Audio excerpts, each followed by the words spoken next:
गिरिवरधारी जय जय गिरिवरधारी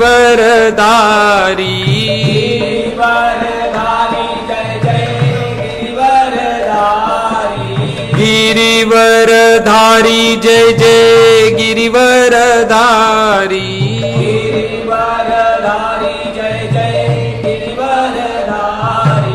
गोपी जन वल्लभ गिरिवरधारी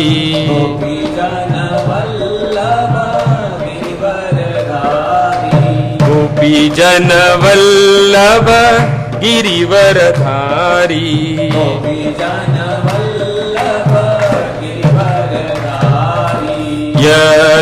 यशोदानंदन ब्रज जन रंजन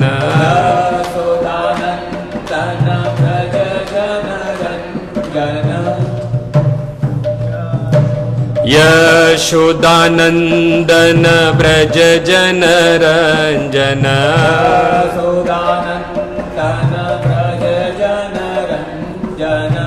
ब्रज जन रंजन ब्रज जन रंजन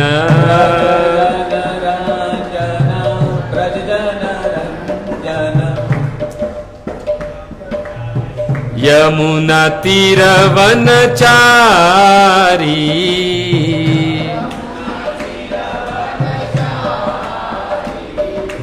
जय राधा माधव कुंज बिहारी गोपी जन वल्लभ गिरिवरधारी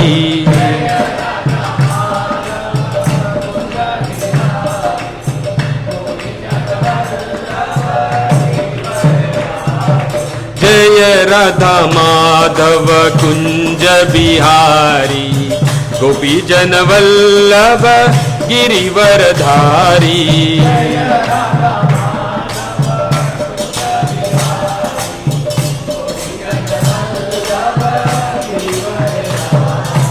हरे कृष्णा कृष्णा कृष्णा हरे हरे हरे राम राम राम हरे हरे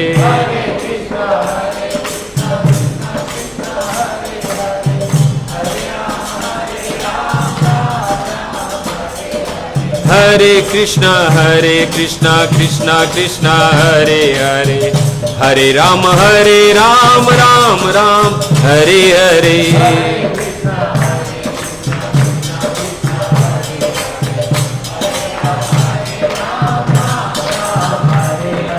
जय प्रभुपाद जय प्रभुपाद जय प्रभुपाद जय शील प्रभुपाद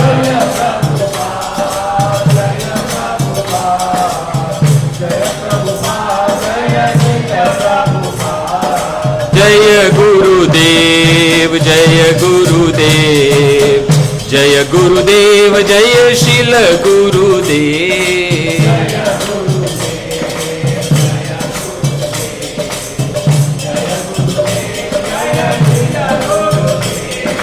जय गुरुदेव जय गुरुदेव जय गुरुदेव जय शील गुरुदेव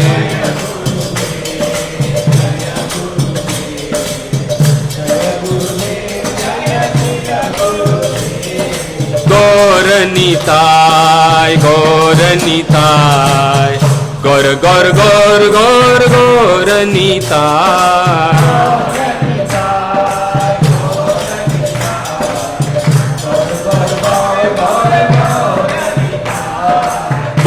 गौरनिताय गौरनिताय गौर गौर गौर गौर गौरनिताय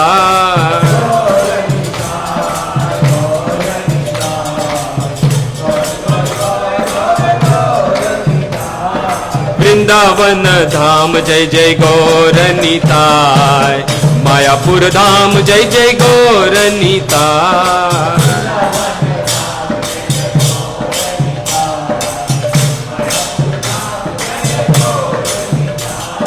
वृंदावन धाम जय जय गौरनिताय मायापुर धाम जय जय गौरनिताय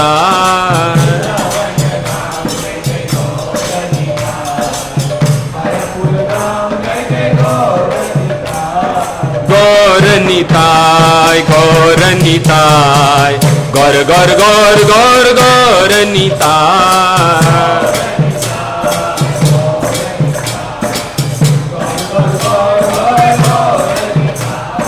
गौर निताय गौर निताय गौर गौर गौर गौर गौर निताय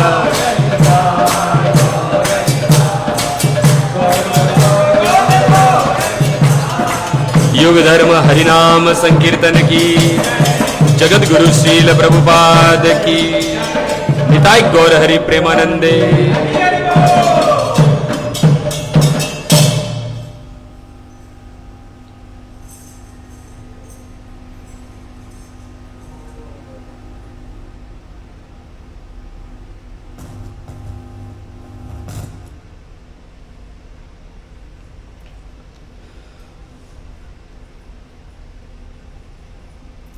ओम नमो भगवते वासुदेवाय।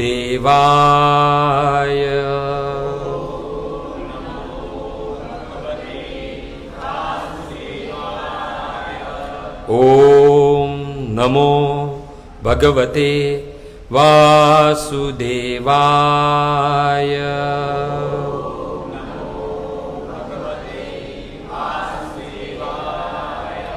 ओम नमो भगवते वासुदेवाय।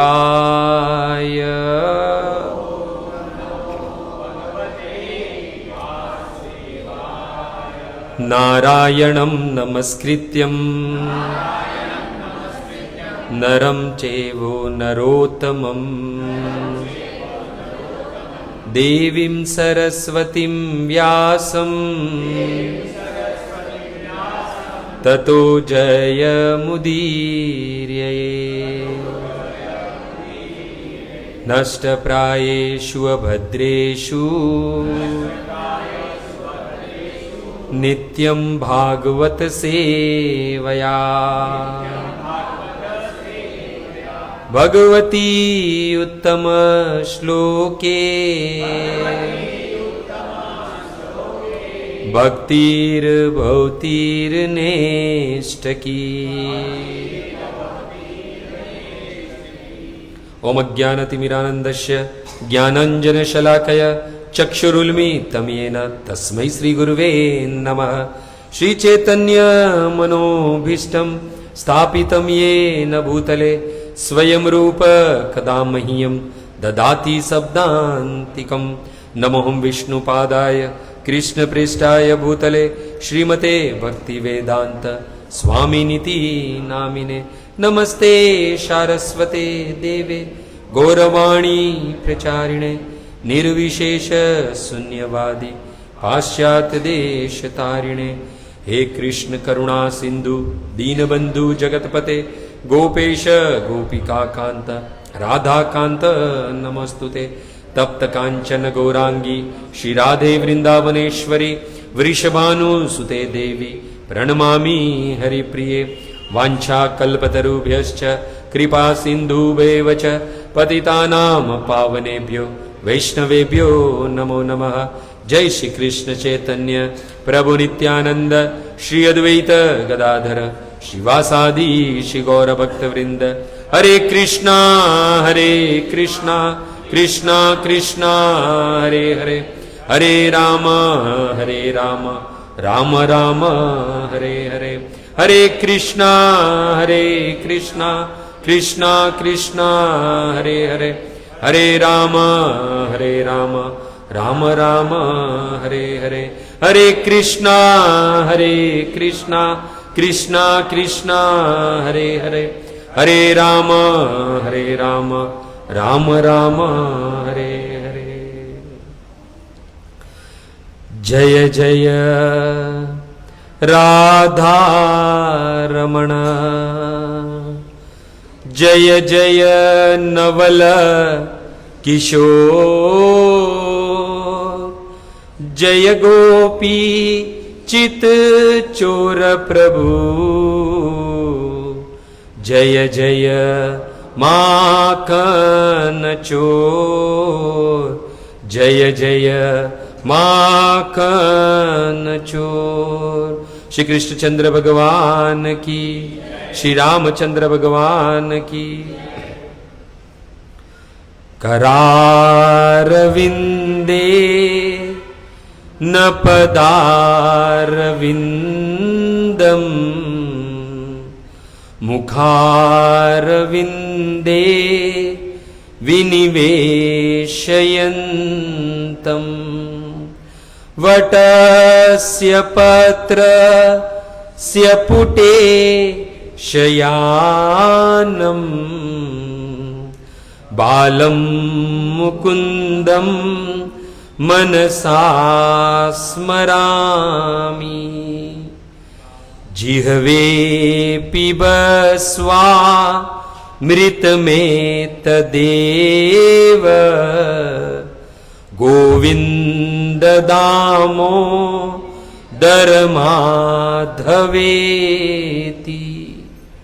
जिह्वे गृहे गृहे गो पवदु कदम्बा, सर्वे मिलित्वा समवाप्य योगम्। पुण्यानि नामानि पठन्ति नित्यम्, गोविन्द दामोदरमाधवेति। गोविन्द दामोदरमाधवेति। मखेश्वरी क्रियेश्वरी, स्वधेश्वरी सुरेश्वरी, त्रिवेद भारतीश्वरी, प्रमाण शासनेश्वरी। रमेश्वरी क्षमेश्वरी, प्रमोद काननेश्वरी, ब्रजेश्वरी ब्रजाधिपे, श्रीराधिके नमोस्तुते। श्रीराधिके नमोस्तुते। हरे कृष्णा। तो पुनः बुधवार का दिन और गौर प्रेम सेंटर के द्वारा जो प्रति बुधवार को इस गोरेगांव नामट सेंटर में हम सब लोग भगवान की कथा सुनने के लिए यहाँ एकत्रित होते हैं, तो आए हुए सभी भक्तों का हार्दिक स्वागत है और आप सभी भक्तों के चरण कमलों में आपके इस दास का प्रणाम। हरे कृष्णा। ऐसा कहा जाता है कि संसार में 10 ऐसी वस्तुएं हैं जो बड़ी ही दुर्लभ है। ये 10 वस्तु सौभाग्य से हमें प्राप्त होती है, दुर्लभ है परंतु हमें प्राप्त होती है। ये 10 वस्तु ऐसी है जो संसार में जो दुर्लभ है, जिसे मिल जाती है वो बड़ा ही सौभाग्यवान माना जाता है। जैसे कि सबसे पहले है कि मनुष्य जीवन मिलना, ये मनुष्य देह मिलना, ये सबसे बड़ी दुर्लभ चीजें है। भगवान राम के वचन है रामायण में, बड़े भाग मानुष्य तन पावा, बड़े भाग्य से मनुष्य देह प्राप्त होता है। तो इस संसार में सबसे पहली चीज है जो दुर्लभ है वो कौन सी है? मनुष्य देह, जो हम सबको प्राप्त हुआ है। यानी हम कुत्ते बिल्ली बंदर इत्यादि नहीं बने, हम क्या बने हैं? मनुष्य बने हैं। और ये बड़ा ही दुर्लभ वस्तु है जो हमें प्राप्त हुई है। दूसरा है कि जीवन में उत्तम कुल मिलना, उत्तम कुल बड़े ही भाग्य से मिलता है, बड़ी ही दुर्लभ चीज है ये। तीसरा है कि लंबा आयुष्य मिलना, आयुष्य लंबा मिलना बहुत दुर्लभ है ये। फिर है देह को यानी मनुष्य को, व्यक्ति को पांचों इंद्रियां परिपूर्ण मिलना। यदि हमारी पांचों इंद्रियां परिपूर्ण है तो समझ लीजिए हम बड़े ही सौभाग्यवान हैं। आगे है कि ये देह मिला है फिर परंतु निरोगी मिले, रोगी ना मिले, ये भी बड़ा दुर्लभ है। नहीं तो हम सब जानते हैं रोग जब शरीर में आ जाता है तो यही शरीर हमें बोझ लगने लगता है। तो बड़ा ही दुर्लभ है कि किसी को निरोगी शरीर प्राप्त हो। फिर है कि ये जीवन मिला है तो साधु संगति मिलनी बड़ी दुर्लभ है। साधु संगति मिलती है तो साधुओं की वाणी भी हमें प्राप्त हो, हमें श्रवण हो, यह भी बड़ी ही दुर्लभ वस्तु है। फिर उस साधु संतों की शास्त्र की बातें हैं, उस पर श्रद्धा होनी भी बड़ी दुर्लभ वस्तु है। और दूसरा है कि ये जीवन मिला है तो हमें किसी गुरु धारण करके दीक्षा प्राप्त कर ले, ये भी बड़ा दुर्लभ कार्य है। और अंतिम दुर्लभ कार्य है इस आर्य क्षेत्र, इस भारतवर्ष में, इस भारत भूमि पे जन्म लेना, यह भी बड़ा दुर्लभ है। यानी कभी कभी कुछ लोग सोचते कि काश हमारा जन्म अमेरिका में हुआ होता, हमारा लंदन में, यूके में हुआ होता। गलत है। हमारा जन्म यदि भारत भूमि पे हुआ है तो कहीं ना कहीं पूर्व जन्म में हमने कोई पुण्य के कार्य किए हैं, तब जाके ये भारत भूमि पे हमें जन्म मिला है। आप देखो संसार में जितनी भी पवित्र नदियां है कहां बहती है? भारत में बहती है। पवित्र पर्वत जितने भी है वो कहां है? भारत में है। बड़े बड़े ऋषि संत महात्मा हो गए, कहां हो गए? इस भारत भूमि पे हो गए हैं। और यहां तक कि भगवान ने भी जब सोचा कि मैं अवतार लूं तो कौन सी भूमि चुनी? इस भारतवर्ष, इस भारत भूमि ही चुनी है। और हमें अभी अफसोस हो रहा है कि हमारा जन्म शायद अमेरिका में हुआ होता या यूके में हुआ होता तो बड़ी भाग्य की बात होगी। गलत। अगर भगवत धाम प्राप्त करना है तो जितने भी अमेरिका वाले हैं उनको पुनः इस भारत भूमि पे जन्म लेना पड़ेगा, तब जाके मेरे कृष्ण का धाम है वो उन्हें प्राप्त होगा। तो बड़ी भाग्य की बात है हमारी, हमें मनुष्य देह मिला है जो सबसे दुर्लभ वस्तु मानी गई है। और दूसरी दुर्लभ है जो भारत भूमि मिलना, और हमें वो भारत भूमि प्राप्त हुई है। भक्तों, भागवत में ऐसा वर्णन है कि ब्रह्मलोक की प्राप्ति हो जाए, ब्रह्मलोक की प्राप्ति हो तो उसका आयुष्य कितना होता है? कल्प आयुष्यम कहा गया है। करोड़ों अरबों खरबों वर्ष तक जीव है वो जीवित रहता है। उतनी बड़ी आयुष्य मिल जाती है यदि ब्रह्म पद प्राप्त हो जाए, ब्रह्मलोक प्राप्त हो जाए तो। परंतु कहते हैं कि करोड़ों अरबों वर्ष का आयुष्य मिल जाए उससे भी श्रेष्ठ है क्षण आयुष्यम भारत भुजयो वरम।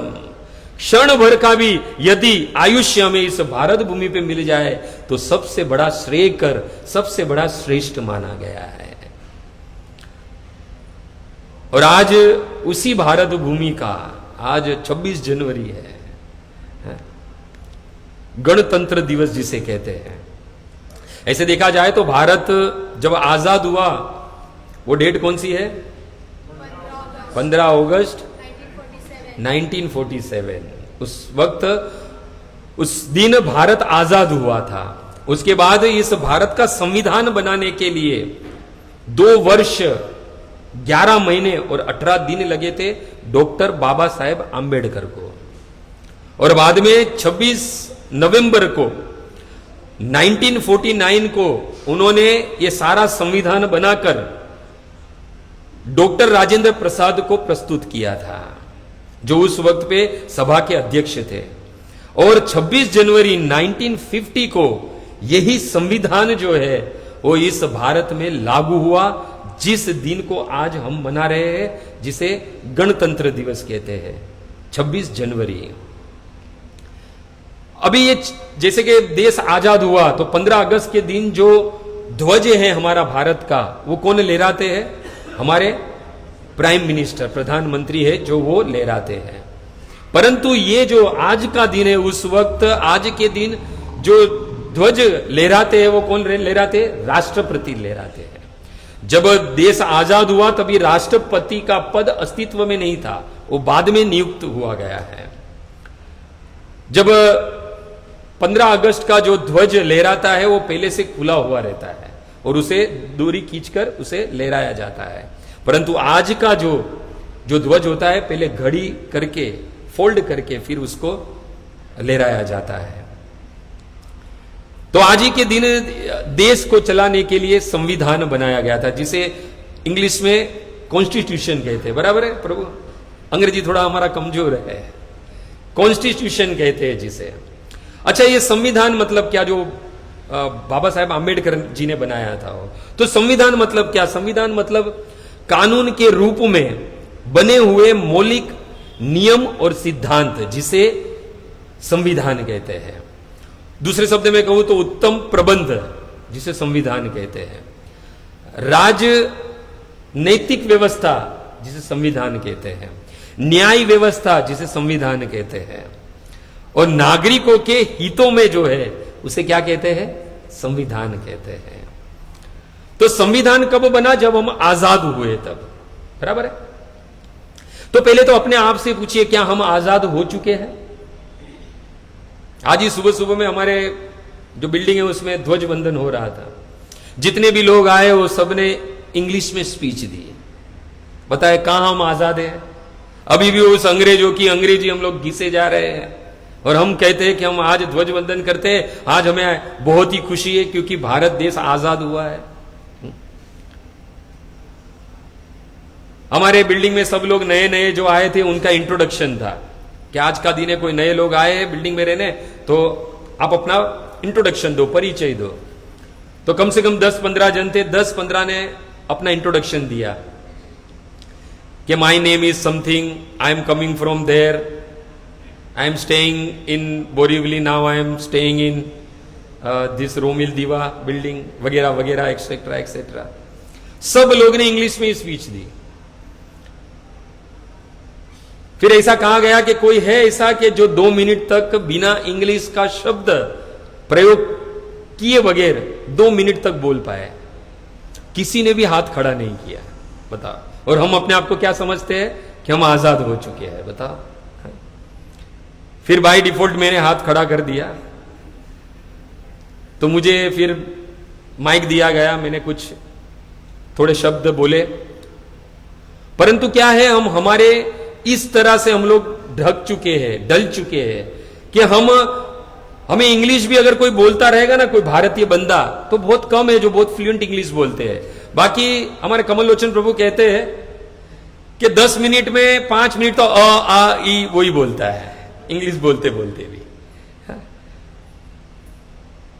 तो मैंने वहां पर कहा, सब लोग आप आए, अपना परिचय दिया, इंट्रोडक्शन दिया, पर किसी ने भी यह नहीं कहा कि मैं भारतीय हूं और मेरा नाम फलाना फलाना है, मैं यहां से आया हूं, मैं वहां से आया हूं। आप देखना, आप कभी भी कहीं पे भी जाइएगा या कोई बाहर देश का व्यक्ति हमारे देश में आता है, आप उनको पूछोगे ना कि आप कौन है, तो वो नहीं कहेगा कि मेरा नाम फलाना है फलाना है। I am American, I am British. और हमें कोई पूछेगा आप कौन हो, तो हमें तो शर्म आती है कि भारत बोलने का, हम भारतीय है। तो वास्तविक आजादी क्या है? हम अभी तक आजाद हुए ही नहीं है, क्योंकि हम अभी भी उस अंग्रेजों की वाणी जो है वो आज भी घिस रहे हैं। प्रभुपाद तो कहते हैं कि अंग्रेज चले गए, 2 चीज देकर गए, एक चाय और दूसरी जींस। जितने भी लोग जींस पहनते हैं वो सब लोग अभी भी भारतीय नहीं है, वो सब लोग अभी भी अंग्रेजी है। क्योंकि गांधी जी थे तब तक किसी ने धोती के अलावा कुछ पहना नहीं है। और दूसरा कहूं तो प्रभुपाद जी कहते हैं कि चाय हमारे देश की है ही नहीं। कभी देखा है कृष्ण को, राम को चाय पीते हुए? नहीं। ये अंग्रेजों की लाई हुई चीज है, क्योंकि उन्हें चाय बगैर चलता नहीं था, वो तो चले गए, पर आज हमें चाय बगैर नहीं चलता है। सिर दर्द होने लगता है चाय नहीं पीते हैं तो। हाँ, गुलाम है हम अभी भी, हमें अभी भी आजादी नहीं मिली है। चलो ये तो हो गई भौतिक चीजों की बात। अब यदि आध्यात्मिक में चले तो क्या वास्तविक हम आजाद है? नहीं। जब तक जन्म मृत्यु जरा व्याधि इससे मुक्त जीव नहीं होता है, तब तक जीव आजाद नहीं है। जब तक वो भगवत धाम को प्राप्त नहीं कर लेता, वो शाश्वत धाम को प्राप्त नहीं कर लेता, तब तक जीव जो है वो स्वतंत्र नहीं है, वो आजाद नहीं है। इसलिए शंकराचार्य कहते हैं ना, पुनरपि जननम पुनरपि मरणम पुनरपि जननी जठरे शयनम। बार बार मां के गर्भ में आना, मल मूत्र के बीच में 9 महीना रहना, तब तक, जब तक हम जन्म लेंगे तब तक आजाद नहीं होंगे। आजादी क्या है? जन्म जरा मृत्यु व्याधि से मुक्ति। तब जाके हम अपने आप को आजाद कह पाएंगे। अभी जब ये जैसे हम लोग हमारे देश की बात करें कि आज गणतंत्र दिवस है, आज ही के दिन संविधान जो है वो अप्लाई किया गया था। तो इस संविधान, पहले तो हमें नागरिकता प्राप्त करनी है, फिर इस संविधान के जितने भी नियम है, सिद्धांत है, कानून है, वो सबके अनुसार हमें चलना पड़ता है। यदि कोई इस संविधान के सिद्धांत नियम को तोड़ता है तो उसे दंड दिया जाता है, सजा दी जाती है। और वो सजा क्या होती है? जेल में डाल देते हैं। और यदि कोई इस संविधान के नियमों, सिद्धांतों के हिसाब से चलता है तो उसे इस देश में मान, सम्मान, प्रतिष्ठा, यश प्राप्त होता है। तो ये सब कुछ भी प्राप्त करके वास्तविक देखा जाए तो आजादी तो हमें मिली ही नहीं है, क्योंकि हम अभी भी जन्म जरा मृत्यु व्याधि के चक्कर में फंसे हुए हैं। जैसे कि इस संविधान के सिद्धांतों का, नियमों का पालन करना होता है, वैसे ही एक संविधान जो है वो कृष्ण ने बनाया है, उसके भी नियमों और नियम है, सिद्धांत है, उसका भी पालन करना है।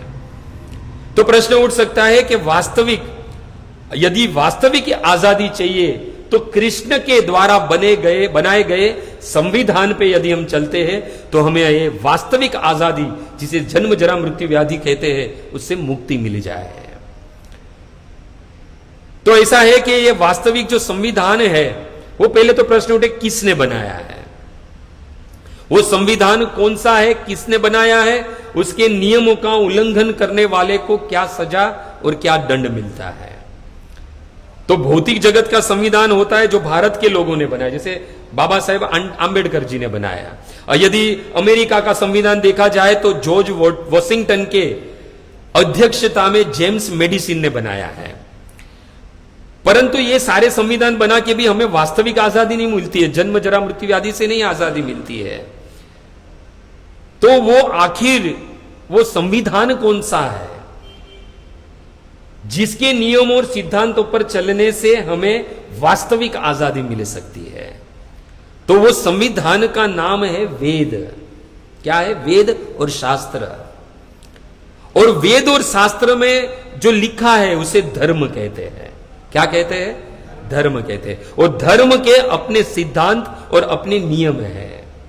भागवत में कहा गया है कि आखिर वेद क्या है? वेद में जो लिखा है वो धर्म है। वेद परिणहितो धर्म तत् अधर्म पवित्रति, अधर्म तत् विपर्यय। जो शास्त्र में, वेद में लिखा है वो धर्म है, और जो नहीं लिखा है वो सारा अधर्म है। और वेद किसने बनाया, यह भी प्रश्न उठ सकता है। जैसे कि ये जो संविधान है आज का हमारा, वो बाबा साहेब आंबेडकर जी ने बनाया है। तो ये वेद जो है वो किसने बनाए हैं? जो संविधान जो है उसे हम यदि उसके धर्म के पालन करें तो हमें वास्तविक आजादी मिल जाए, तो वो किसने बनाया है? तो वेद किसने बनाया है? तो भागवत में यमराज जी कहते हैं, वेदो नारायण साक्षात स्वयंभू इति सुश्रूमि। ये वेद है वो साक्षात नारायण, साक्षात कृष्ण है, और भगवान के श्वास से ये प्रकट हुए हैं। इसलिए जो वेदों में लिखा है वो धर्म है, जो वेदों में नहीं लिखा है वो सारा अधर्म है। और वेदों में जो बताया है वो साक्षात भगवान की वाणी है, या वेद यानी साक्षात पूर्ण पुरुषोत्तम भगवान नारायण है। जो धर्म के मार्ग पर चलता है, यानी वेद और शास्त्र के मार्ग पर चलता है, उसे वो धाम प्राप्त होता है जो जन्म जरा मृत्यु व्याधि के चक्कर से मुक्त है। और वो धाम कैसा है? तो वो धाम भगवान भगवत गीता में 15वें अध्याय के 6ठे श्लोक में कहते हैं, न तद भाष्यते सूर्य न शशांक न पावक यद गत्वा न निवर्तन्ते तद धाम परम मम। वो धाम ऐसा है कि एक बार जो प्राप्त कर लेता है तो पुनः उसे जन्म जरा मृत्यु व्याधि के चक्कर में पड़ना नहीं पड़ता है, जिसे गोलोक और वैकुंठ कहते हैं। कुंठ यानी दुख, वैकुंठ यानी जहां पर दुख लेश मात्र भी नहीं है, उसे वैकुंठ कहते हैं। और और इस वेद तथा धर्म जो है उसके कुछ सिद्धांत है, कुछ नियम है, जो उसका उल्लंघन करता है उसे सजा दी जाती है, यानी कहां पर भेजा जाता है? नरक में भेजा जाता है। और जो उसका पालन करता है उसे स्वर्ग में भेजा जाता है। जिस तरह भौतिक संविधान का यदि हम उल्लंघन करते हैं तो दंड मिलता है, और दंड क्या है? जेल होती है। वैसे ही ईश्वर के द्वारा, भगवान के द्वारा बनाए गए संविधान को यदि हम उल्लंघन करते हैं तो उसके लिए भी हमें दंड मिलता है और नरक की प्राप्ति होती है।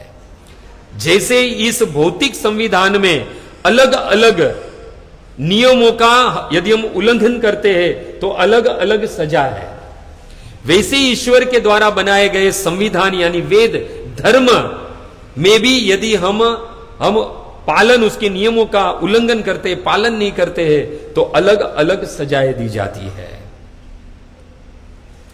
अभी क्या है कि जैसे भौतिक संविधान है आज का, उसमें यदि कोई नियम का यदि हम उल्लंघन कर भी लेते हैं तो कानूनी दाव पेच से शायद बच जाए, और धन होगा तो 99% बच जाएंगे, या फिर धन के बल पर उस संविधान के नियमों को तोड़ा मरोड़ा जाएगा, आदमी बच जाएगा। परंतु जो ईश्वर के द्वारा जो संविधान बनाया गया है उसमें कभी भी कोई तोड़ताड़ नहीं कर सकता है, ना ही धन के बल पर उसे फिराया या उसमें कुछ परिवर्तन किया जाए, वो दंड अवश्य मिलता है। आप सोचो जीवन भर पाप करो और बाद में यमदूत हमें लेने आए, और यमदूत लेने आते किसको? जो पाप करते हैं उसे, और मारते मारते संयमपुरी यमपुरी तक लेकर जाते हैं, और इतने मारते जिसने पाप किया है पूछो मत। यदि हमें मारे और हमें उस यमदूत को कहे रुको रुको, आपको बोलो कितना पैसा चाहिए, मैं आपको आरटीजीएस करवा दूं, चलेगा? नहीं चलेगा, और 4 डंडे पड़ेंगे। तो ये धन जो है वो यहां काम आएगा, शायद यहां के संविधान के कानून सिद्धांतों को शायद हम धन के बल पर शायद उसमें बदल कर ले, शायद उससे बच जाए हम, पर भगवान का जो बनाया हुआ, ईश्वर का जो बनाया हुआ संविधान है उसमें कुछ भी नहीं कर सकते हम। तो ऐसे देखा जाए तो 3 प्रकार के लोग होते हैं, एक सात्विक, एक राजसिक और तीसरे है तामसिक। जो सात्विक होते हैं उसे भगवत धाम प्राप्त होता है, जो राजसिक होते हैं उसे स्वर्ग और पुनः इस धरती पर भोग भोगने के लिए भेजा जाता है, और तामसी जो लोग होते हैं उसे तो नरक की गति प्राप्त होती है। भगवान भगवत गीता में कहते हैं कि ऊर्ध्व गच्छन्ति सत्वता, मध्य तिष्ठन्ति राजसा, जद्यन गुण वृत्ति सा, अधो गच्छन्ति तामसा। जो सत्व गुण में रहते हैं ऊर्ध्व की गति प्राप्त करते हैं, जो राजसिक होते हैं मध्य में रहते हैं, और जो तामसिक लोग होते हैं वो लोग नरक की गति को यानी अधोगति को प्राप्त होते हैं। भौतिक जगत में संविधान के मार्ग पर चले तो मान प्रतिष्ठा धन सब कुछ मिलेगा, परंतु यदि समझ लो उसमें अच्छी लाइफ भी मिल जाए, आपको रहने के लिए बड़ा घर मिल जाए, घूमने के लिए गाड़ी, नौकर चाकर सब कुछ मिल जाए, राजसिक ठाट माट मिल जाए हमें, जिस प्रकार यहां पर अगर हम बराबर चलते तो ये सब सुविधा मिल सकती है, वैसे ही आध्यात्मिक जो ईश्वर के द्वारा बनाया गया संविधान है उसमें यदि हम पाप करेंगे, अधर्म के मार्ग पर चलोगे तो अधर्म के मार्ग पर चलोगे तो पाप होगा और पाप का फल है नरक, और अच्छे मार्ग पर, धर्म के मार्ग पर चलोगे तो पुण्य मिलेगा और पुण्य का फल है स्वर्ग। तो स्वर्ग प्राप्त करके क्या जन्म जरा मृत्यु आदि के चक्कर से बच जाओगे? नहीं। इसलिए कभी भी कोई मर जाता है उसके आगे स्वर्गवासी मत लगाओ, क्योंकि स्वर्गवासी लगाओगे तो भगवान भगवत गीता में कहते त्वेतम भुक्ता स्वर्ग लोकम विशालम, उस स्वर्ग में भोग विशाल है, परंतु क्षीणे पुण्य मृत्यु लोके विशंति, जैसे ही हमारे पुण्य क्षीण हो जाएंगे पुनः हमें इस धरातल पर फेंका जाएगा, पुनः मां के गर्भ में 9 महीने मल और मूत्र के बीच में रहना पड़ेगा, पुनः जन्म जरा मृत्यु व्याधि के चक्कर में फंसना पड़ेगा। तो स्वर्ग भी कि सबको प्राप्त नहीं होता है, हमने कहा ना कि उसके लिए स्वर्ग वही प्राप्त कर सकता है जो पुण्य का कार्य करता है, धर्म के मार्ग पर चलता है। वो लोग आलसी नहीं होते हैं, जो स्वर्गवासी लोग हैं, जो स्वर्ग को प्राप्त करते कभी आलसी नहीं होते हैं, तप, यज्ञ, दान में हमेशा व्यस्त रहते हैं, सदा पुण्य के कार्य करते रहते हैं, तामसिक पदार्थों का त्याग करते हैं, और इसलिए वो लोग स्वर्ग में सुख भोगते हैं। और यदि हम देखा जाए, जैसे कि हमारे इस भौतिक जगत में जो लोग संविधान के हिसाब से चलते हैं, उन लोग को अवश्य इस संसार में सुख मिलता है, मान प्रतिष्ठा, यश मिलता है। परंतु जो नरकवासी होते हैं वो लोग हमेशा अधर्म के मार्ग पर चलते हैं और आलसी होते हैं। वो लोग हमेशा आलसी होते हैं, तामसिक पदार्थों का सेवन करते रहते हैं। भगवान भगवत गीता में 17वें अध्याय में बताते हैं कि जो सात्विक लोग हैं उनका आहार कैसा है, राजसिक का आहार कैसा है, और तामसिक लोग हैं उनका आहार कैसा है। तो भगवान जब तामसिक लोगों की बात करते हैं तो कहते हैं यात यामम गत रसम पूति पर्युषितम उच्चिष्टम भोजनम तामसा प्रिय। 17वां अध्याय 10वां श्लोक भक्तों। यात यामम यानी 3 घंटे पूर्व पकाया हुआ खाना यदि हम खाते हैं तो हम लोग तामसी में आते हैं। असुर जो अधर्म पे चलते हैं उस भाव में हम लोग आते हैं। गत रसम यानी स्वाद रहित, पूति यानी जो दुर्गंध देता है वो, पर्युषितम यानी बिगड़ा हुआ, उच्चिष्टम यानी दूसरों का जूठन, ये सब किसके प्रिय भोजन है? तो भगवान कहते हैं भोजनम तामस प्रिय, ये तामसी लोगों के भोजन है। और ये सब भोजन करने से क्या होता है? आलस हो जाती है। एक बार एक महिला थी जिन्होंने भगवान का भजन भक्ति बहुत किया।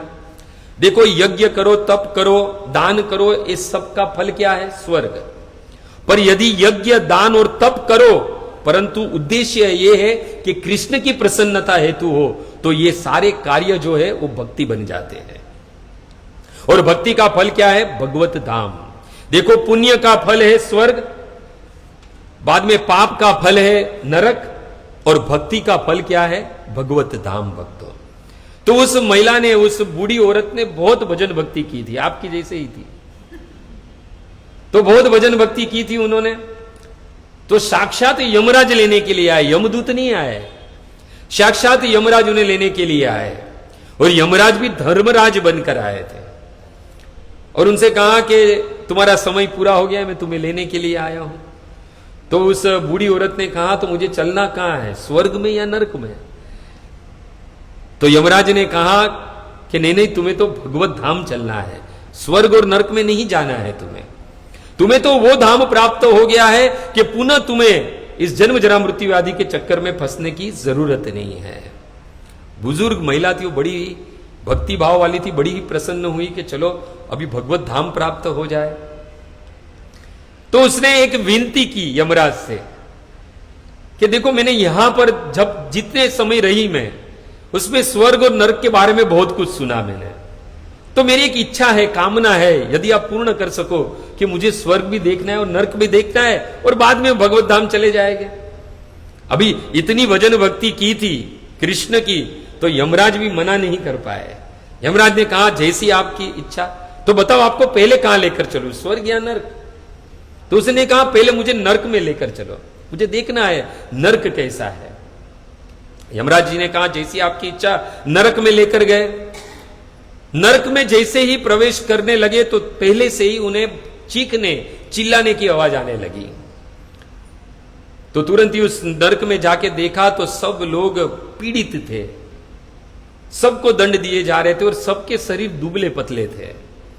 तो बुजुर्ग को, जो महिला थी जो भक्ति भाव वाली, उस बुढ़िया को जरा दया आ गई और पूछा कि आप सब लोग की हालत ऐसी क्यों है? तो उसमें से एक जो आदमी आया जो नरक में था, जो दंड भुगत रहा था, उसने कहा कि देखो, मरने के बाद है ना, जो पाप करते उसकी यही दशा होती है, और यहां ही आके उनको दंड दिया जाता है और खाना नहीं मिलता। यहां पर हमारी आत्मा है वो तड़पती रहती है, हमें भोजन नहीं दिया जाता है। तो वो बात कर रहा था, उस वक्त उस महिला की नजर, दृष्टि जो है एक बड़े ही पतीले पे पड़ी जो 300 फुट ऊंचा था। कितने फुट? 300 फुट ऊंचा था। और उस पतीले में बीच में एक बड़ी सी चम्मच लटक रही थी, और उस पतीले में से बहुत ही शानदार खुशबू बाहर आ रही थी। तो बुजुर्ग औरत थी, उसने उस आदमी से पूछा इस पतीले में क्या है, इतना बड़ा पतीला और उसमें से बड़ी ही सुगंधित खुशबू आ रही है, शानदार खुशबू आ रही है, तो उसमें क्या है? तो वो जो आदमी था वो मायूस होकर बोला इस पतीले में स्वादिष्ट खीर है, जो हमेशा हर समय भरा रहता है, कभी भी खाली नहीं होता है। तो उस बुजुर्ग ने कहा तो फिर तुम्हारी ऐसी दुबली पतली हालत क्यों है? इतना स्वादिष्ट खीर है, आप खीर खाओ।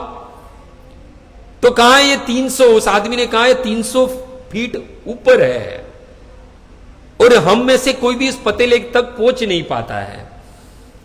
बुजुर्ग औरत को उन पर तरस आई और सोचने लगी बेचारे को खीर है, पतीले में खीर है, स्वादिष्ट खीर है, फिर भी उन लोग को खाने को नहीं मिल रही है। तो सोचा शायद ईश्वर ने ही इनको दंड दिया रहेगा। यमराज ने कहा देखो अभी टाइम हो गया है, अभी स्वर्ग भी देखना है, अब चलो यहां से जल्दी, देरी हो रही है। फिर दोनों चल पड़े, वहां से नरक से निकले, स्वर्ग में पहुंचे। स्वर्ग में जैसे पहुंचने वाले थे तो सब लोग की हंसने की, खिलखिलाने की आवाजें सुनाई दी। वहां पे कौन सी आवाज सुनाई दे रही थी? रोने की। और यहां से हंसने की आवाज सुनाई दे रही थी। सब लोग बड़े खुश दिखाई दिए जब वो महिला जब वो स्वर्ग में गई तो। और महिला ने भी जब उन लोग को खुश देखा तो वो भी खुश हुई। और महिला की नजर उस स्वर्ग पर गई तो वहां पर भी वैसे ही एक 300 फुट ऊंचा पतीला था, जिसमें से भी शानदार खुशबू आ रही थी। और उस पर भी एक चम्मच लटका हुआ था, बड़ा सा चम्मच लटका हुआ था। तो बुजुर्ग औरत ने पूछा कि पतीले में क्या है? तो कहा स्वर्ग ने वासियों ने कि इसमें बड़ी ही स्वादिष्ट खीर है। तो बुजुर्ग औरत हैरान हो गई, बोली ऐसे ही पतीला मैंने नरक में भी देखा जो 300 फुट ऊंचा, उसमें भी सुंदर स्वादिष्ट खीर थी, पर वहां के लोग तो दुबले पतले थे और रोते थे। और यहां पर भी वैसा ही 300 फुट ऊंचा पतीला है, उसमें भी खीर है, पर यहां के लोग दुबले पतले नहीं, स्वस्थ है और वो भी हंस रहे हैं, खुश है। तो उसने उस स्वर्गवासी से पूछा तो फिर आपको ये खीर मिलती है खाने को? तो उन्होंने कहा हाँ हमें खीर मिलती है खाने को। तो ये कैसे मिलती है कि यहां पर झाड़ वृक्ष है, वृक्ष की लकड़ी को काटकर हमने एक सीढ़ी बना दी है और वो सीढ़ी पे चढ़कर हम लोग वो खीर है उसको प्राप्त करते हैं। देखो नरक में भी सब कुछ है, पर हमने बात की ना जो तामसी लोग होते हैं वो कैसे होते हैं? आलसी होते हैं। वो आलसी भरी हुई है, इसलिए पतीला है, खीर है, स्वादिष्ट खीर है, पर उन लोग को नहीं चाहिए, क्योंकि उन लोग कैसे है, इतना आलस है कि सामने कोई लेकर आए, प्रयास नहीं करना है। तो जो तामसी लोग होते हैं वो आलसी होते हैं। अभी इस भौतिक जगत का संविधान है, उसके नियम, उसके कानून, उसके सिद्धांत को तोड़ने की सजा, कौन से कानून को तोड़ने की कौन सी सजा है, वो कहां पे मिलती है देखने को? लॉ बुक में, है ना, जिसमें लिखा हुआ होता है कि ये नियम का उल्लंघन किया तो इतना दंड, इतनी सजा, इतने वर्ष जेल, ये सब लॉ बुक में लिखा हुआ रहता है, जिसके पढ़ने से हमें जानकारी होती है कि फलाने फलाने नियमों का उल्लंघन करने से हमें फलानी फलानी सजा होती है। तो कहोगे आपने अभी अभी कहा कि जैसे इस संविधान, भौतिक संविधान में जो मनुष्य के द्वारा जो बनाया गया संविधान है, उसको तोड़ने पर जेल होती है, दंड होती है, सजा होती है, उसके लिए लॉ बुक है। तो ईश्वर के द्वारा जो संविधान बनाया गया है उसमें यदि कौन से नियमों का उल्लंघन करने की कौन सी सजा है, तो ये कहां पर मिलेगी, वो बुक कौन सी है? तो भौतिक जगत की लॉ बुक है और ईश्वर के बनाए हुए संविधान की यदि कौन सी सजा मिलेगी, वो बुक कौन सी है? भागवत भक्तों, श्रीमद् भागवत। भागवत जी में बताया गया है कि कौन से संविधान के नियमों का उल्लंघन करने से कौन सी सजा मिलती है। भक्तों इसकी पुष्टि भागवत के 5वें स्कंद के 26वें अध्याय यानी अंतिम अध्याय में सुखदेव गोस्वामी जो है परीक्षित महाराज से बताते हैं। ये परीक्षित, इस संसार में जो लोग भी पाप करते हैं तो उस पाप का भगवान के द्वारा बनाए गए नियम और सिद्धांत का उल्लंघन करने वाले को भी दंड मिलता है और अलग अलग प्रकार के नरक में उसे सजा और यातना भुगतनी पड़ती है। तो परीक्षित महाराज को सुखदेव गोस्वामी ने 28 नरकों का वर्णन किया था। कितना सुनना है? कौन से नरक थे, नरक है और उसमें कौन सी सजा है वो? तो परीक्षित महाराज को सुखदेव गोस्वामी कहते हैं, परीक्षित 28 प्रकार के नरकों का वर्णन करते हैं। तो सबसे पहले नरक का वर्णन करते हुए तामिस्त्र नरक, जिसमें दूसरों का धन, पत्नी या संपत्ति को जो छीन लेता है उसे कौन सा नरक मिलता है? तामिस्त्र नरक मिलता है। दूसरा है अंध तामिस्त्र नरक, ठग कर पराई स्त्री का उपभोग जो करता है उसे इस नरक में डाला जाता है। तीसरा नरक है रौरव और चौथा है महारौरव, जिसमें अन्य जीवात्मा की हिंसा करता है और बाद में अपना परिवार का पालन पोषण करता है, उसमें उसको रौरव नरक में डाला जाता है। जरा रूरू नाम के पशु होते हैं जो उस जीव का मांस नोचते हैं और उसको धीरे धीरे करके खाकर उसे मार डालते हैं। पांचवा है कुंभीपात नरक, विभिन्न पशुओं तथा पक्षियों को मारकर जो पकाते हैं उसे कौन सा नरक मिलता है? कुंभीपात नरक। यानी जो नॉनवेज खाता है उनको क्या मिलता है? कुंभीपात नरक मिलता है। जैसे यहां पर हम किसी को काटते हैं और बाद में उसको उबले हुए तेल में तलते हैं, वैसे ही हमें भी काटा जाएगा। जो लोग ये नॉनवेज खाते हैं उन लोग को भी काटा जाएगा और वैसे ही बड़े से पतीले जिसमें उबला हुआ तेल रहता है उसमें हमें भी तला जाएगा। यानी जो लोग ये नॉनवेज खाते हैं उसे कुंभीपात नरक में भेजते हैं। छठा है कालसूत्र, जो ब्राह्मणों का वध करता है उसे इस नरक में डाला जाता है। सातवां है असीपत्र वन, धार्मिक नियमों का पालन नहीं करने वाले को ये असीपत्र नाम के वन में भेजा जाता है। फिर है शुक्रमुख, जो अधिकारी न्याय करने में गलती करता है और निर्दोष को दंडित करता है, उसे शुक्रमुख नाम के नरक में डाला जाता है। नौवां है अंधकूप, विवेक रहित होकर अन्य प्राणियों को कष्ट पहुंचाने की वृत्ति वाले को अंधकूप नरक में डाला जाता है। 10वां है कुर्मी भोजन, जो अतिथि का सत्कार नहीं करते हैं और उसे भोजन नहीं करवाते और स्वयं भोजन करते हैं, उसे कौन से नरक में भेजते हैं? कुर्मी भोजन नामक नरक में। वहां उनको खाने में क्या मिलता है? कुर्मी यानी कीड़े खाने को मिलते हैं। यानी घर पे कभी अतिथि आए तो उसको खाना खिलाना, यानी कभी मैं आऊं तो मुझे खाना खिलाना, नेतर कहां जाना पड़ेगा? कुर्मी भोजन नरक में जाना पड़ेगा। कभी कभी क्या होता है, कोई आजकल ज्यादातर बॉम्बे में कोई अतिथि आ जाता है। अतिथि का मतलब क्या, पहले तो ये समझो। जो तिथि पे न आए उसे अतिथि कहते हैं, यानी बिन बुलाए जो आए उसे अतिथि कहते हैं। और आज बॉम्बे में अगर कोई अचानक घर पे से आ गया और यदि उसके लिए भोजन बनाना पड़े तो पता नहीं क्या क्या हो जाए, बाहर होटल से मंगाए या फिर बोले उसको होटल में लेकर जाओ।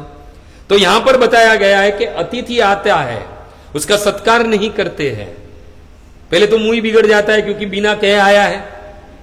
तो यहां क्या कहते हैं? जो सत्कार नहीं करते हैं, जो उनको भोजन नहीं करवाते हैं और स्वयं भोजन कर लेते हैं, उनको कहां पर? कुर्मी भोजन नाम के नरक में भेजते हैं। 11वां है समदश नरक, चोर जो है, जो चोरी करता है उसे ये नरक में भेजा जाता है, यानी चोरी करने वाले को समदश नरक में भेजा जाता है। 12वां है तप्त शूरवी, अभोग्य स्त्री के साथ संबंध बनाने वाले को इस तप्त शूरवी नरक में भेजा जाता है।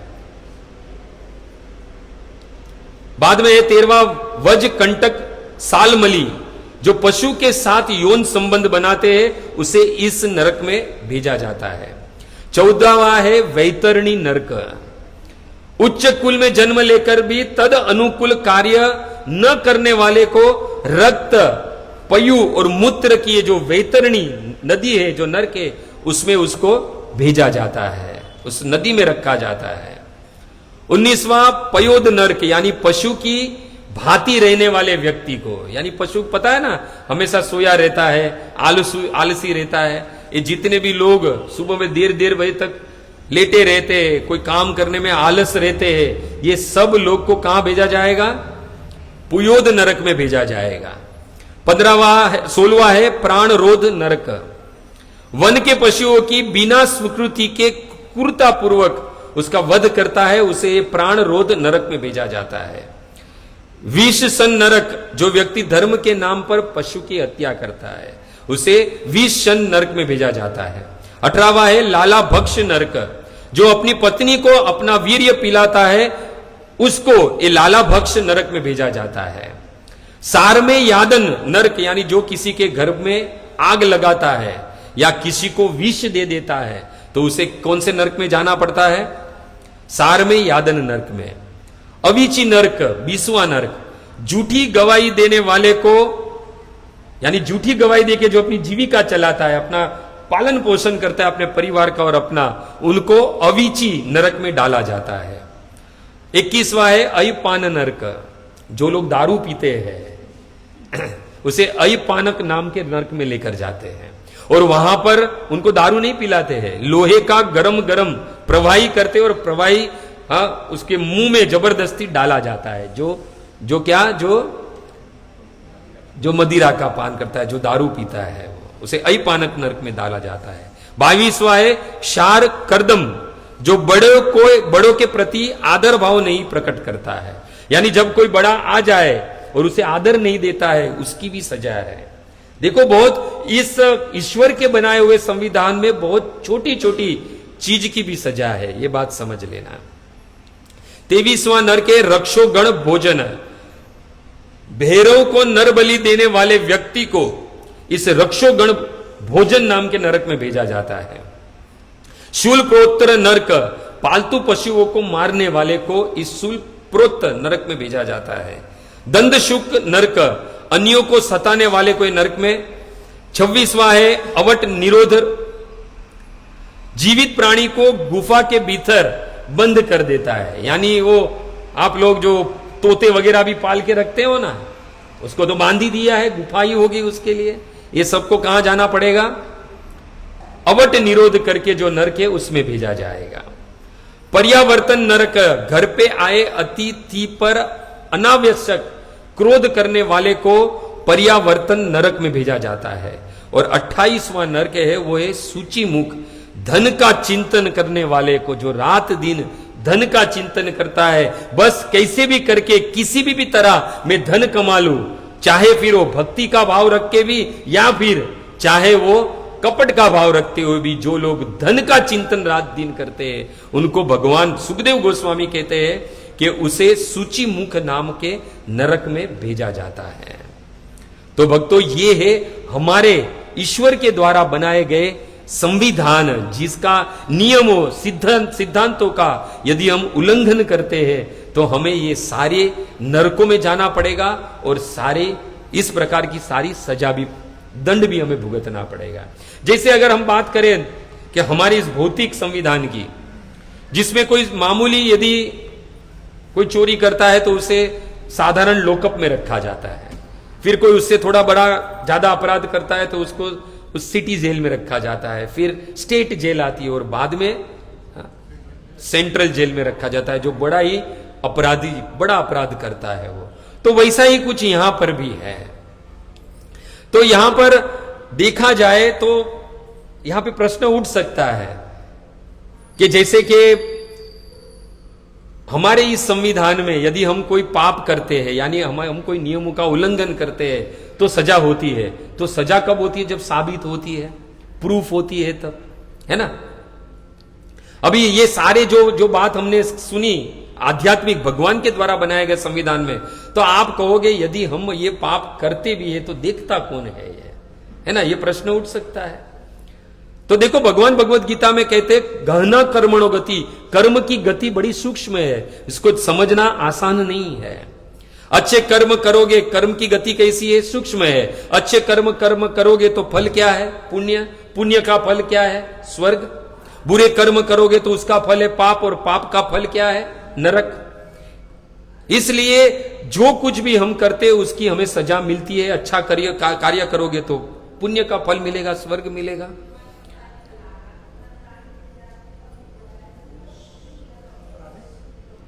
तो कहा जाता है कि जिस प्रकार अभी आप देखो ये कोविड आया तो कितने लोगों की मृत्यु हो गई, है ना, कितने लोगों की मृत्यु हो गई।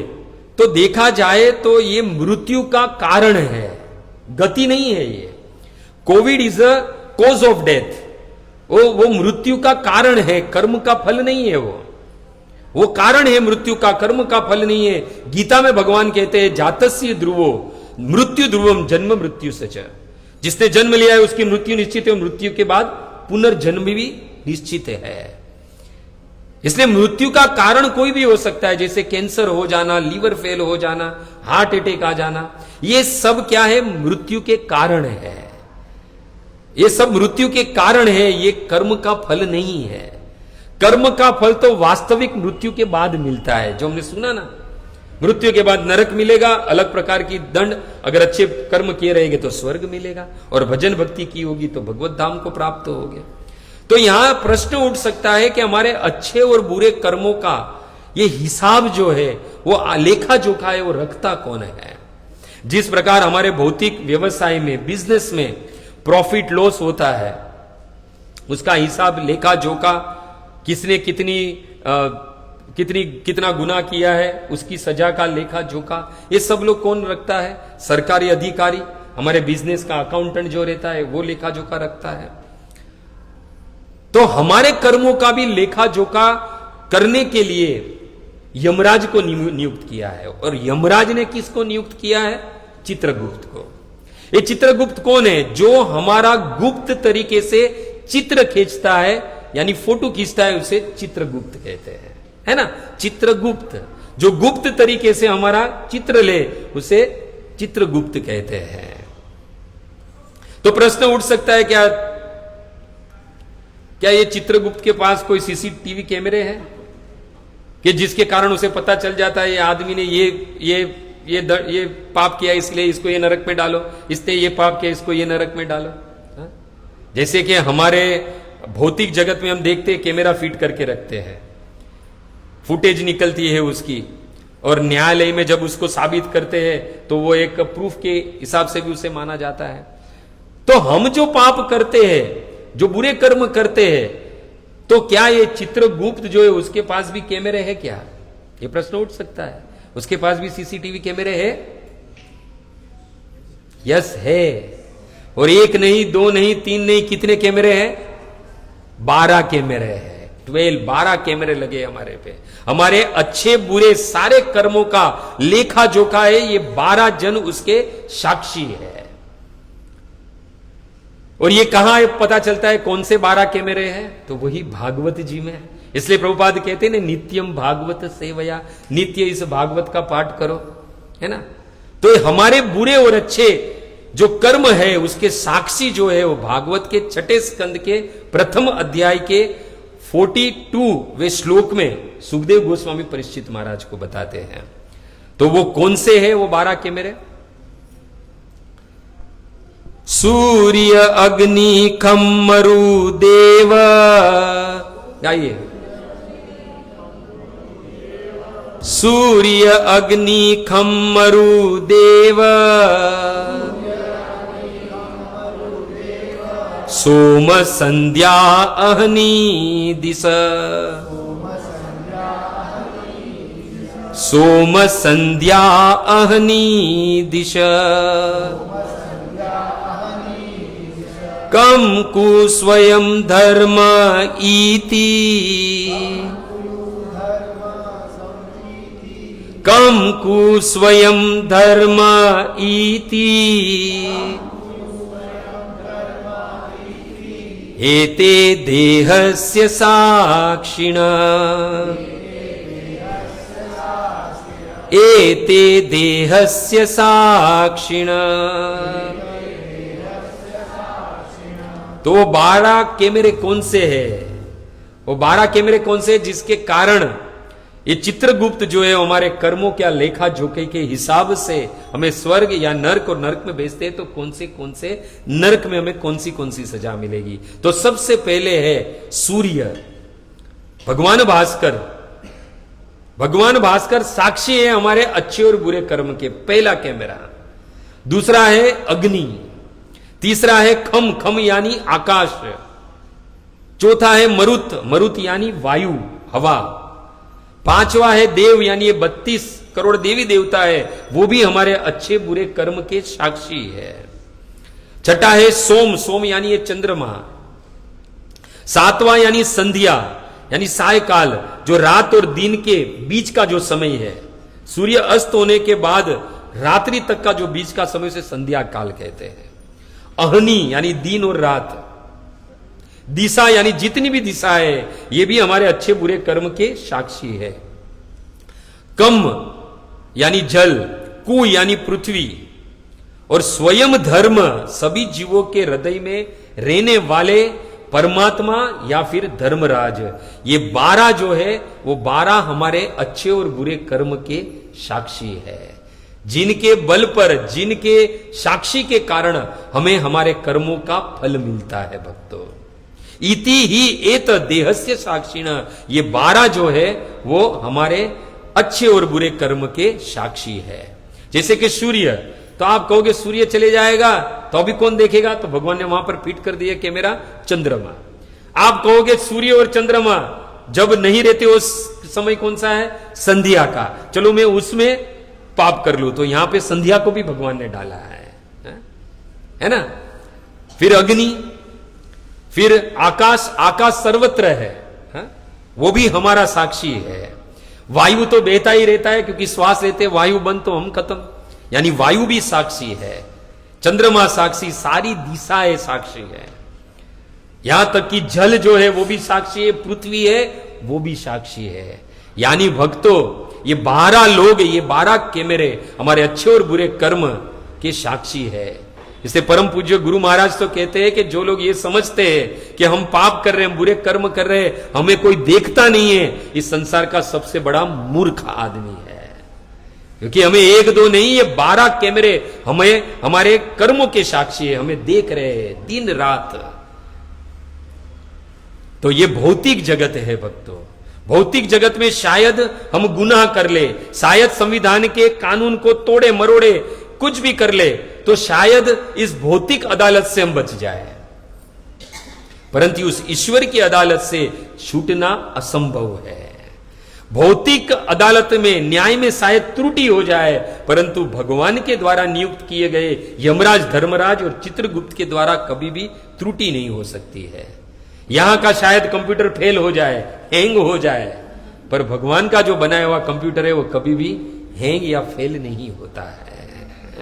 इसलिए भक्तों, बुद्धिमान वही है कि वो बुरे कर्म करने से पहले एक बार नहीं 100 बार सोचे। तो भक्तों, ये जो संविधान का आज दिन है, गणतंत्र दिन है, जिसमें संविधान बनाया गया है कि हमें किस तरह रहना है, एक अच्छे नागरिक बनकर रहना है, उस संविधान में बनाए हुए नियम सिद्धांतों का बराबर पालन करना है, तब जाके एक अच्छे नागरिक के रूप में हम प्रस्तुत होते हैं। ठीक उसी प्रकार ईश्वर के द्वारा जो ये वेद रूपी संविधान बनाया गया है, जिसमें धर्म के मार्ग पर जो चलता है वही स्वर्ग का और बाद में अच्छी तरह से भक्ति करके भगवान को प्रसन्न करने वाले को भगवत धाम प्राप्त होता है। तो वास्तविक देखा जाए तो आजादी तो जन्म जरा मृत्यु व्याधि के चक्कर से मुक्त होना है। बाकी आप देखो, जितना भोग भोगोगे उतना कम है। कबीरदास जी तो यहां तक कहते हैं कि शरीर बूढ़ा हो जाता है फिर भी भोग भोगना नहीं भूलता है। माया मरी न मन मरा, माया मरी न मन मरा, मर मर गए शरीर, आशा तृष्णा ना मरी, कह गए संत कबीर, कह गए संत कबीर। माया मरी न मन मरा, मर मर गए शरीर। कितने शरीर मर गए, कितनी बार हम जन्म ले चुके, मर गए, फिर भी आज भी हमारी आशा और तृष्णा है वो वैसी की वैसी ही रही है। अभी भी हम भोग भोगना चाहते हैं। भरतहरि जी तो कहते हैं वैराग्य शतक में, भोगा ना भोगता वही में वो भोगता, तपसा न तपसा वही में वो तपसा। अरे आज तक मुझे ऐसा लग रहा था कि मैं भोगों को भोग रहा हूं, पर अब पता चला मैं भोगों को नहीं, भोग मुझे भोग रहे थे। ये तृष्णा, ये भोग, जो भोगने की वासना, कामना, तृष्णा है, ये कभी भी नष्ट नहीं हो पाएगी। और यही वासना और तृष्णा ही हमें बार बार जन्म जरा मृत्यु आदि के चक्कर में फांसती है। हमें वास्तविक जो आजादी है वो मिल नहीं पाती है। इसलिए जितना भी हो सके उतना ये जन्म मिला है, हमने सुना ना प्रथम में ही कि मनुष्य देह मिलना बड़ा ही सौभाग्य की बात है, बड़ा ही दुर्लभ वस्तु जो है हमें बड़ी ही सुलभता से प्राप्त हो गई है। और इस मनुष्य जीवन मिला है तो किसी गुरु को धारण कर लो। भगवान भागवत में एकादश स्कंद में उद्धव जी से, जिसे उद्धव गीता कहते हैं, भगवान कृष्ण उनको उपदेश देते देते कहते हैं कि नृ देह आद्यम सुलभम सुदुर्लभम। ये जो मनुष्य देह है जो बड़ा ही सुलभ है, भगवान को, भगवत धाम को प्राप्त करने वाला, जो दुर्लभ है वो सुलभता से मिल गया है। और इस शरीर को नाव के साथ में भगवान ने इसका नाव के साथ में इसकी तुलना की है। तो पलवम सुकल्पम गुरु कर्ण धारणम। भगवान कहते हैं कि इस नाव रूपी शरीर, ये नाव को यदि इस इस भव सागर को पार करके भगवत धाम को प्राप्त कराना है तो एक गुरु कर्ण धारणम, गुरु को धारण करो जो इस नाव का उसे कप्तान बनाओ, और इस नाव जो है वो बड़ी ही सुचारू ढंग से इस भव सागर को पार कर कर भगवत धाम लेकर जाएगी। और भगवान कहते हैं जो ये कार्य नहीं करता है, जो गुरु नहीं बनाता है, ये मनुष्य जीवन को ऐसे ही भोगों में वेस्ट कर देता है। भगवान कहते हैं स आत्महा, वो तो अपने ही आत्मा का हनन यानी हत्यारा है। इसलिए भक्तों, हमें श्रील प्रभुपाद जैसे आचार्य मिले, इस्कॉन संस्था मिली है, जिन्होंने हमें भगवत गीता का ज्ञान दिया, जिन्होंने भागवत का ज्ञान दिया, जिसके माध्यम से हम हमारे इस जीवन को, दुर्लभ जो जीवन है, मनुष्य देह जो प्राप्त किया है, उस मनुष्य देह का सदुपयोग कर कर हम भगवत धाम को प्राप्त हो पाए भक्ति के द्वारा। तो आज जो गणतंत्र का दिवस है, आज ही के दिन संविधान लिखा गया था, वो तो 1950 में लिखा था, यानी कितने साल हुए? 73 है ना, 73 या 72 ईयर। पर भगवान के द्वारा जो ये संविधान जो है वो तो युगों युगों पहले, कल्पों पहले लिखा गया है, और उस पे यदि हम चलेंगे तो वास्तविक आजादी जो है, वास्तविक जो सुख है वो हम प्राप्त कर पाएंगे। आज अंग्रेज से हम लोग आजाद हुए तो हम कहीं ना कहीं वापिस फंस चुके हैं।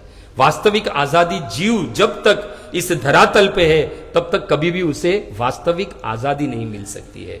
वास्तविक आजादी चाहिए तो वास्तविक आजादी क्या है, पहले इसको जानो। जन्म जरा मृत्यु व्याधि के चक्कर से छूटे हैं। जब कोई जन्म लेता है तो बड़ा ही सुख होता है कि मेरे घर पे किसी ने जन्म लिया, पर वास्तविक देखा जाए तो ये जन्म ही है, वही दुख का कारण है। वास्तविक जन्म ही दुख का कारण है, क्योंकि जन्म होते ही ये जन्म जरा मृत्यु व्याधि के चक्कर में मनुष्य है वो फंसने लगता है। तो बस इसी प्रकार आप सब लोग कथा में आइए, कथा के माध्यम से, कथा श्रवण करके हमारा जो ये मनुष्य देह जो दुर्लभ है हमें प्राप्त हुआ है, उसे वास्तविक सदुपयोग कर कर हम भगवत धाम को प्राप्त होकर वास्तविक आजादी को प्राप्त हो। और उस आजादी को प्राप्त करने के लिए भगवान के द्वारा, ईश्वर के द्वारा जो संविधान, जो वेद रूपी संविधान है, उसका पालन करके धर्म के मार्ग पर चलकर भगवान को प्रसन्न करके भगवत धाम को प्राप्त करें। हरे कृष्णा कृष्णा कृष्णा हरे हरे, हरे राम राम राम हरे हरे। किसी का कोई प्रश्न है तो पूछ सकता है। किसी का कोई प्रश्न है?